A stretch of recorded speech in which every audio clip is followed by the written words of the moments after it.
Alright, so we gotta fight our way back to the Ebon Hawk, and to do that we have to pretty much fight all these bounty hunters, which is not really much of a challenge in all honesty, so let's just get it over with.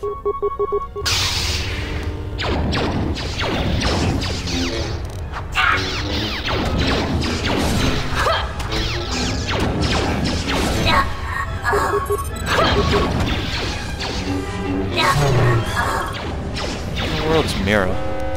This will teach you.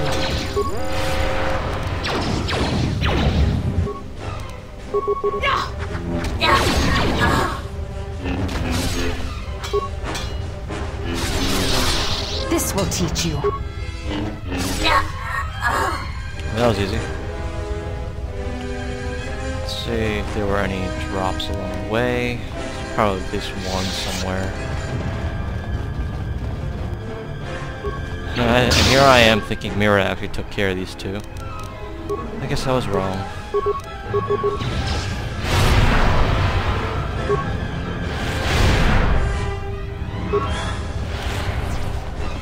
Now they're stunned, essentially helpless, totally screwed, which is how I like my bounty hunters, to be totally screwed. And I just died. How in the world is that possible? Ready. Okay, that was totally weird. I have no clue how the hell I just died. I think it was a critical hit or something. I'm not exactly sure. Animated's about to die, so let's level her up.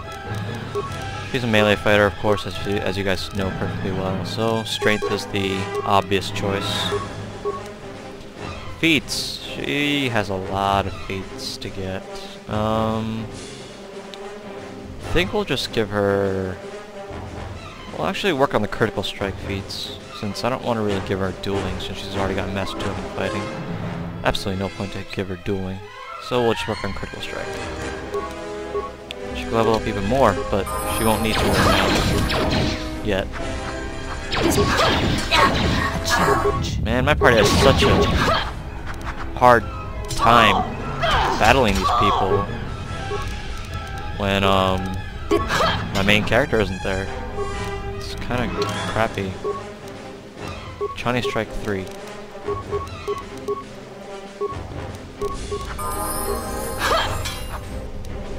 Really? Wow, that was pretty lame. It looks like I'm awake. Barely hanging.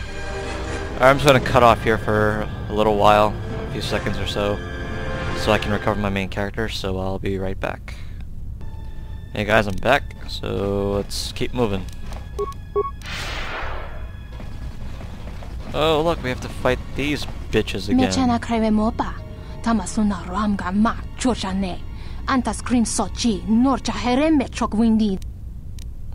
I gotta fight the Twin Sons, but with 3 against 2, which is a little bit more even than N versus them two, so shouldn't be as bad. Oh yeah, definitely. That was really easy. And you get Twilight Spinning Blades, which are actually really good. Not like weapon-wise, but like when you break them down into components or whatnot. Yeah, they're very useful. Especially if you have good repair skills. Did I not explore this part of the place? Oh wait, we got some GAN to deal with. Extremely easy foes.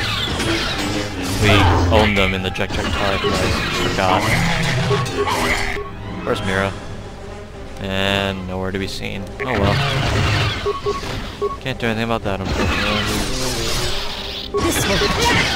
This will teach you. Yes, this will teach you.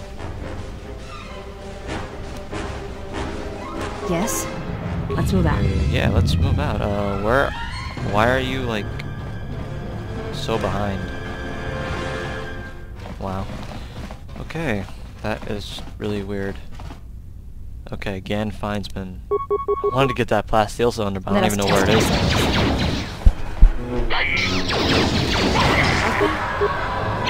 Oh, looks like he's force screen. The stations actually work this time. Okay, where the hell was that plasteel cylinder at? I'm trying to find it. Let's see, hold on. The Twilight place was here. We went through here. Then we went here. Oh, there it is. Okay.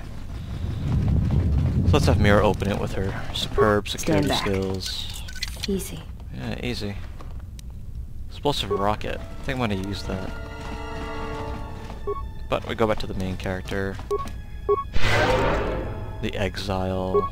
Just heal up a little bit and continue getting back to the Ebon Hawk. Or actually, rather, let's explore the rest of Goto's yacht first before we get back to the Ebon Hawk. Because on the way we'll find more Gand and other bounty hunter things. Look how slowly they walk. Kinda funny. Let's see what you got.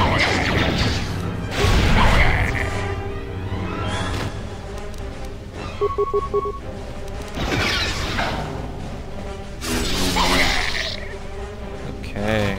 There's another plasteel cylinder, and Mira's slow again. Don't know why she's always so slow. It's really annoying. Another explosive rocket. Got remains here. Computer spike. Let's go through here. Actually, hold on. We got a drop here. Yeah. Mandalorian Ripper. That's a good one. Stand back. Easy. Wow, I just realized how much of Goto's yacht I actually haven't explored yet. Easy. Bad planning on my part.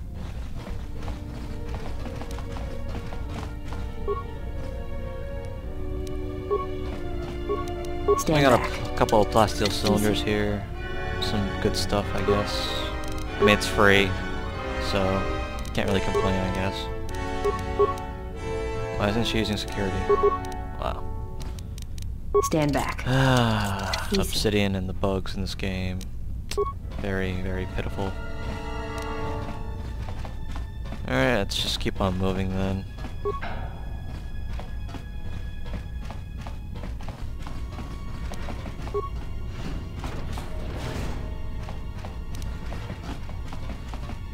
And this is not to the Ebon Hawk, but we do have a plasteel cylinder here, so let's move out.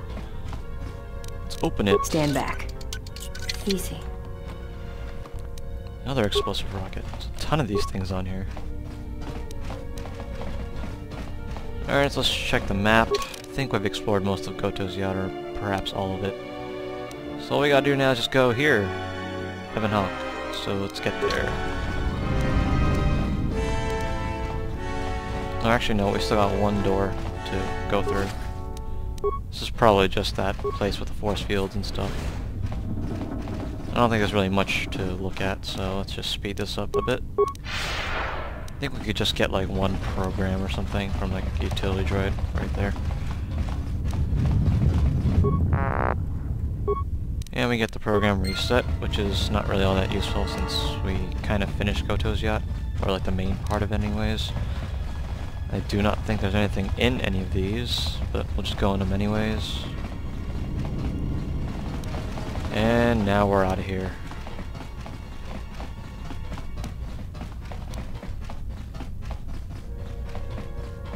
Okay, the Ebon Hawk should be somewhere this way.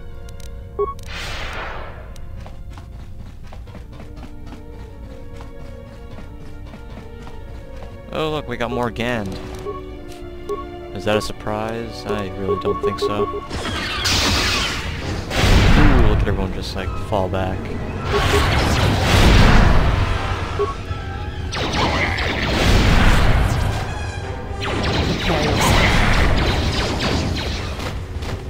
See any drops? No drops. No drops here either. Okay, so we're pretty much out of here. So there'll be like a movie cutscene right about now.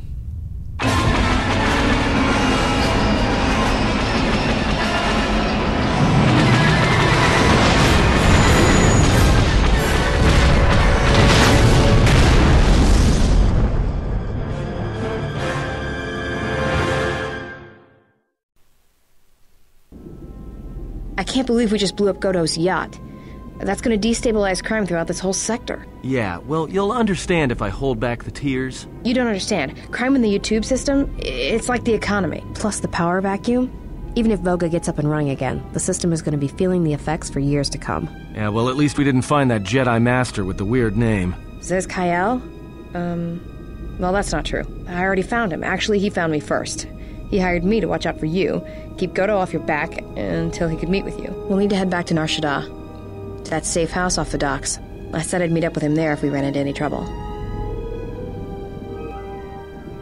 What do you want now? If you thought to escape my notice so easily, you would be wrong. As a token of my goodwill, I present to you a gift, this droid. It will serve you well on your journey. How did you get on my ship? I am afraid I do not understand what you mean. Tell me more about this droid. As I indicated, this unit will remain with you and guard you. It will also serve as an effective voice for my orders during your journey. How do I know it won't try to kill me? I cannot harm you. You are the key to saving the Republic. Pray that you do not prove yourself otherwise. Ooh, he's such a threat to me. Alright, thanks for the droid, Goto. Let's get to Nar Shaddaa.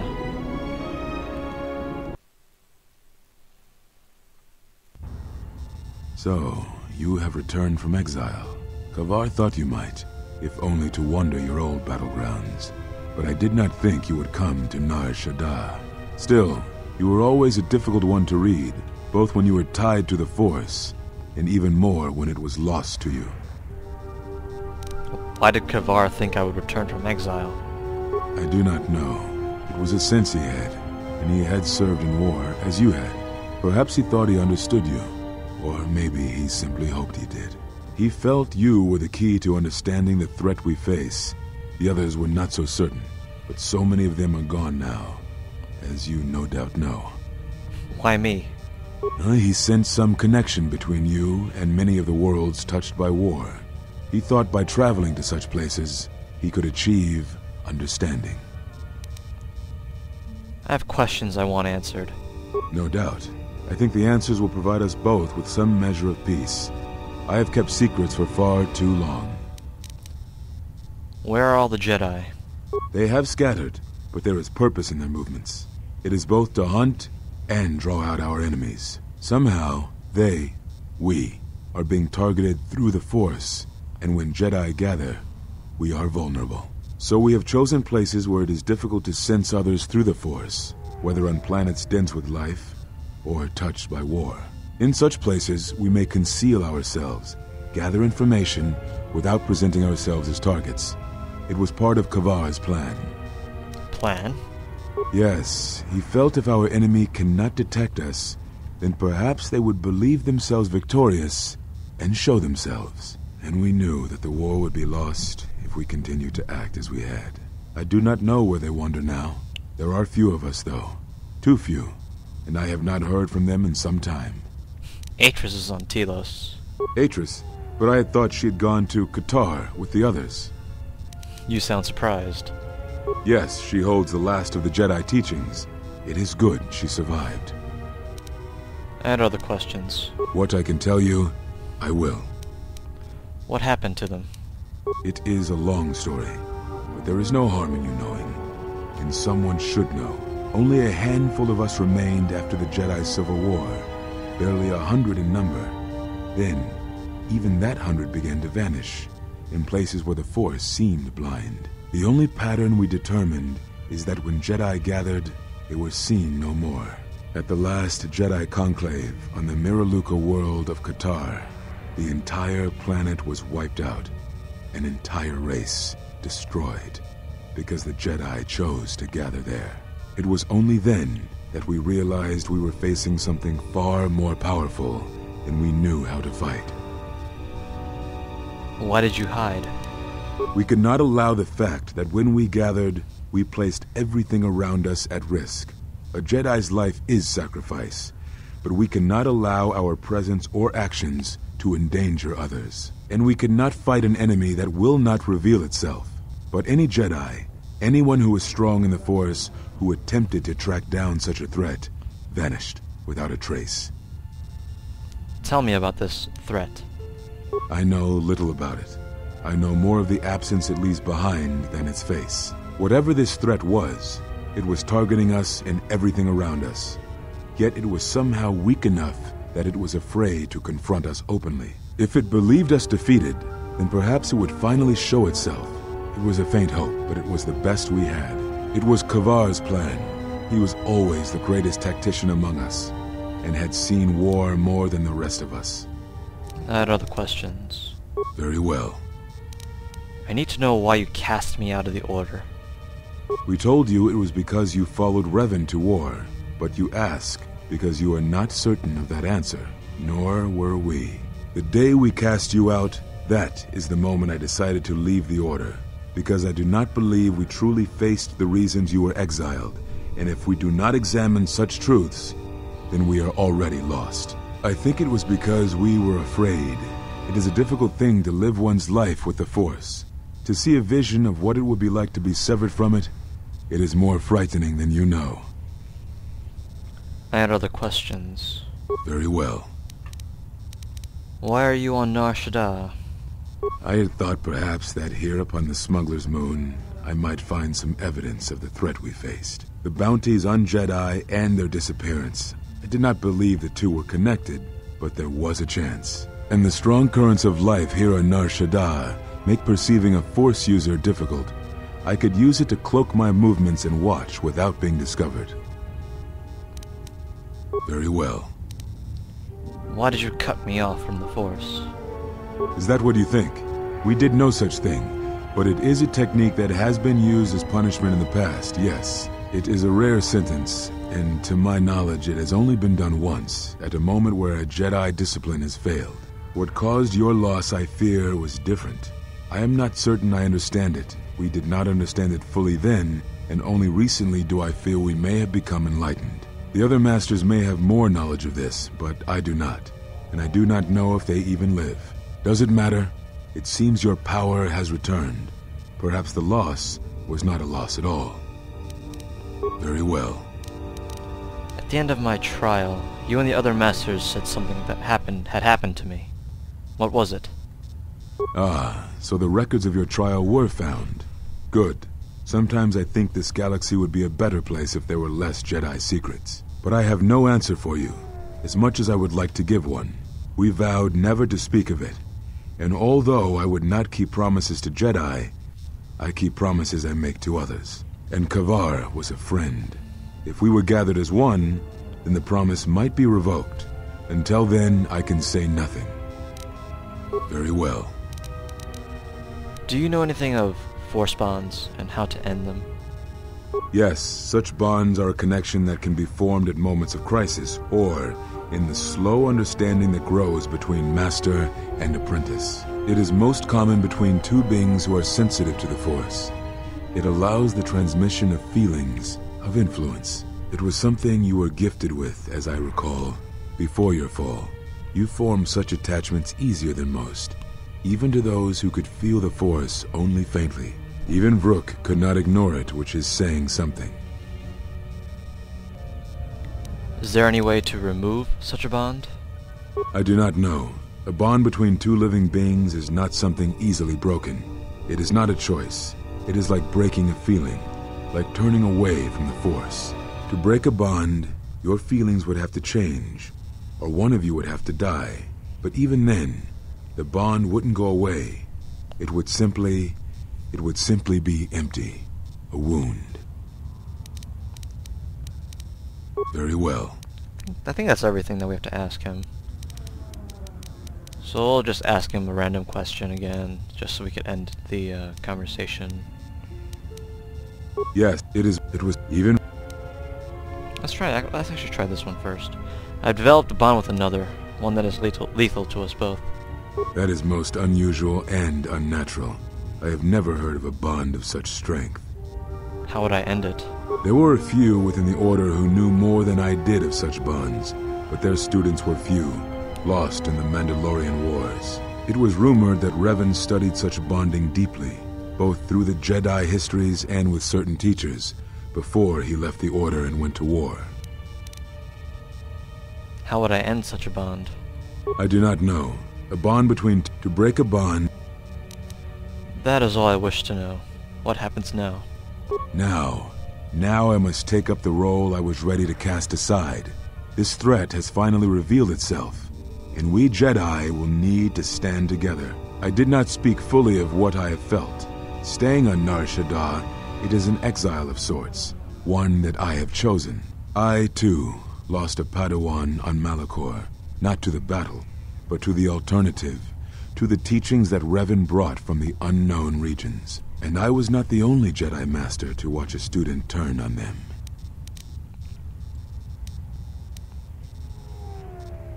So you blame them? No, they were not to blame, but many of the Order did so. It was a difficult time, a time of strong emotion. Perhaps the Council, perhaps the Order itself, had grown arrogant in their teachings. It is easy to cast blame, but it is perhaps time the Order accepted responsibility for their teachings and their arrogance, and come to recognize that perhaps we are flawed. Not once did I hear one of the Council claim responsibility for Revan, for Exar Kun, for Ulic, for Malak, or for you. Yet, you were the only one who came back from the wars to face our judgment. And rather than attempting to understand why you did what you did, we punished you instead. Our one chance to see where we had gone wrong, and we cast it aside. And now, that decision has come back to us and may carry with it our destruction. Perhaps there is something wrong in us, in our teachings, and though I tried, I could not cause that thought to leave me, so I left the Council. And I was not the only one. That is why many scattered, and why many in the Republic do not trust us, and why we do not trust ourselves. Make no mistake, I am no Jedi. This is the end, you see. After this, there will be nothing, and I think it will be for the best. Do you wish to do battle now? I have nothing more to say.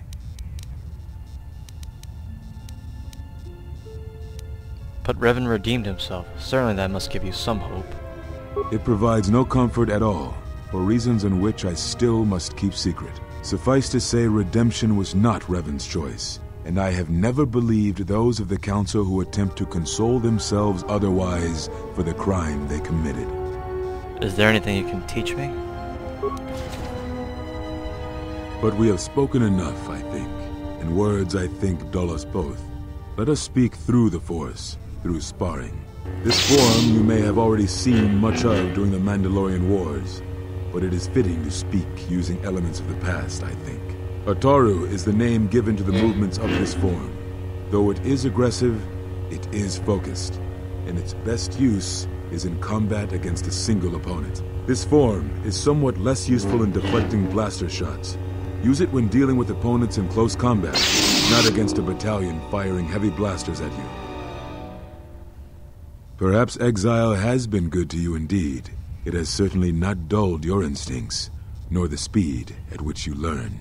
I shall go to Dantooine, to the ruins of the Enclave. If you gather the others, I will meet you there. And thank you, Exile. You're returning.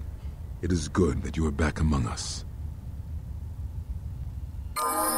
So that's pretty much it. I mean, that, like, finishes off Nar Shaddaa, for the most part. So the only thing we really gotta worry about on Nar Shaddaa now is Voga the Hutt. Going back to the refugee sector, since Goto's out of the way now, we gotta do the rest of these Nar Shaddaa missions so we can get some bonus stuff, and yeah. So we'll just quickly do that right now. Oh, whoops. Alright, so let's just master speed. I guess the first stop we'll make is Voga. Actually, no, the first stop we'll make is Fasa, since we gotta take unnecessary observation. Annoying recitation. So I gotta fight some HK droids, and I'm quite confident I can't put anybody in my party. So either I'm screwed, or these guys shouldn't be hard. I would go for the screwed part, but Yeah, let's see what's the worst that can possibly happen from this.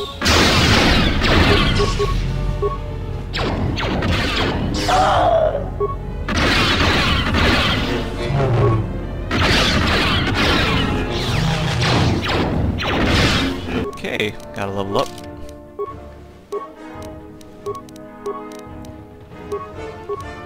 Feats, inner strength, and unarmed specialist.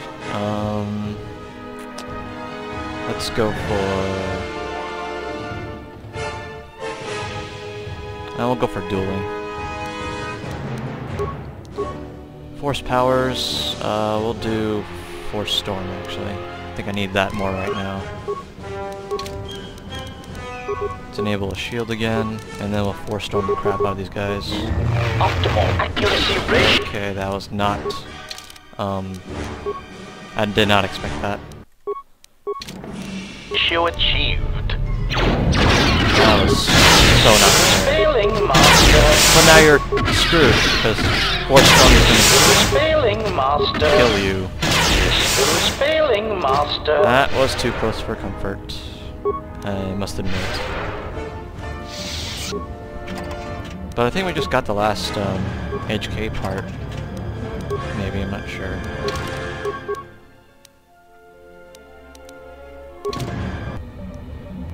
Alright, so let's move on. Let's go talk to Fasa. You interrupting me for a reason?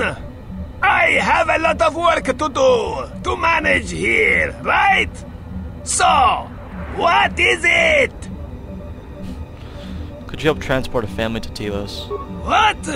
Do I look like a passenger ship to you? Ah, alright. You help me, I help you. The mother's name is Karana. She's in the refugee quad. Fine, I'll do for you.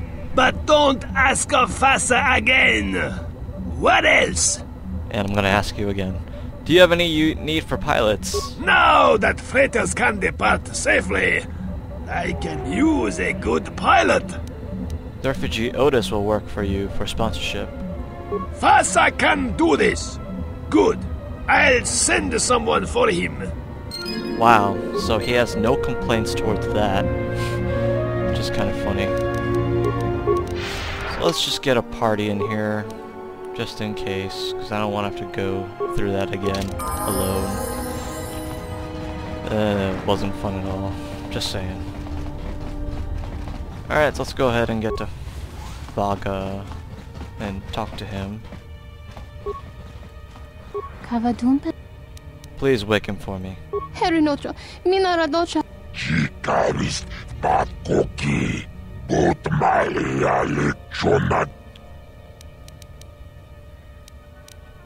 you tell me about Goto?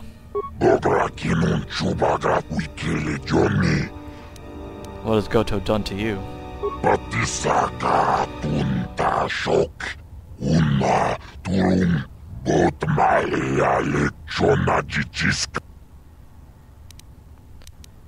Citadel Station is looking for a new fuel source.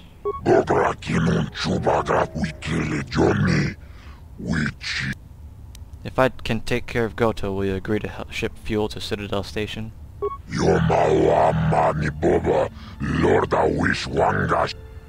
Just want to make sure Telos has fuel.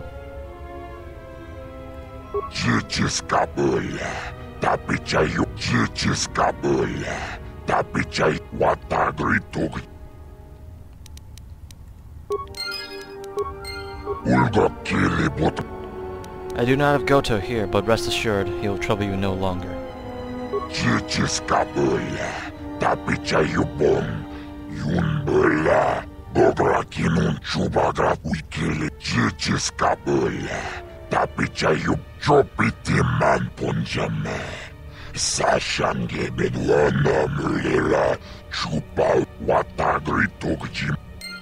So we got some credits and some more experience points, so that fuel mission is pretty much done.